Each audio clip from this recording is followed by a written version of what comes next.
Welcome back ख़वातीन और हज़रात। अब मुल्की सियासत के ऊपर बात करेंगे और सियासत का सब्जेक्ट थोड़ा सा पड़ोस में हम जाते हैं। जी गज़ल साहिबा, क्या कुछ हो रहा है? मुझे लगता है कि आज हम इफ्तिखार शिराजी साहब से ही पूछ लेते हैं कि सियासत में क्या हो रहा है। एक तरफ मुज़ाकरात की बात है, दूसरी तरफ मुलाकात नहीं करने दी जा रही है।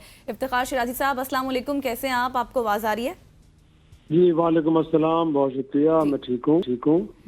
शिराजी साहब, ये बताइएगा कि इस वक्त हालात कुछ गड़बड़ नजर आ रहे हैं। मुलाकातें नहीं करने दी जा रही, उठा लिया जाता है, हिरासत में ले लिया जाता है, फिर उसके बाद कुछ मुज़ाकरात की भी बैकडोर चैनल्स के हवाले से राबते हो रहे हैं खान साहब की रिहाई के ऊपर। क्या कुछ हो रहा है, बताइएगा। वैसे शिराजी साहब, इनको अभी हालात गड़बड़ नजर आ रहे हैं, मुझे तो पिछले 3 साल से गड़बड़ नजर आ रहे हैं।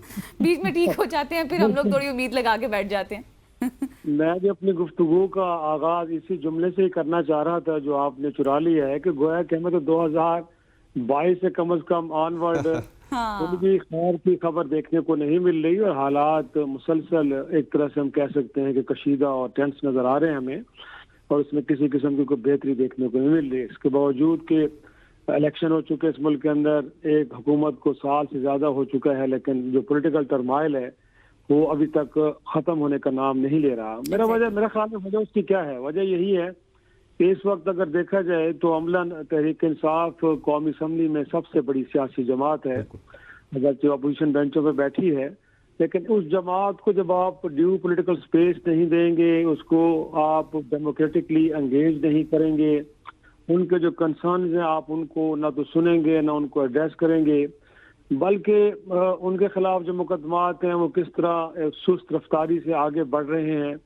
और फिर साथ में उनके असीरान के साथ जब मुलाकातें होंगी उन मुलाकातों को भी आप उसमें रखना डालेंगे, तो फिर मेरे ख्याल में हुकूमत वक्त को ये समझ लेना चाहिए कि एक सियासी जमात के जो पहले एक विक्टिम कार्ड प्ले कर रही है, कि जो कर रही है दुरुस्त अंदाज में, आप उसको और ज्यादा सुप्रेस करके तो जो विक्टिम कार्ड है उसको और ज्यादा मजबूत करने जा रहे हैं। तो मैं समझता हूं कि इस वक्त हुकूमत वक्त के अंदर भी कुछ लोग ऐसे मौजूद हैं जो ये समझते हैं कि सियासतदानों को आपस में मिल बैठना चाहिए और कोई ऐसा रास्ता निकालना चाहिए जिसके नतीजे में इस मुल्क की पार्लियामान फंक्शन भी करे, और फिर सारी सी बात इस मुल्क के अंदर जो पॉलिटिकल टर्माइल हो खत्म हो, ताकि इससे सारी चीजें जुड़ी हैं। अगर आप कितनी बड़ी कॉन्फ्रेंसेस करवा लें, मिनरल डेवलपमेंट पे हो, वो सरमायाकारी को लाने के हवाले से हो, वो किसी और शोबे में हो, ज़राअत में हो, जब तक पाकिस्तान के अंदर सियासी इस्तेकाम नहीं आएगा, इस मुल्क में माशी इस्तेकाम नहीं आ सकता। और बिलखसूस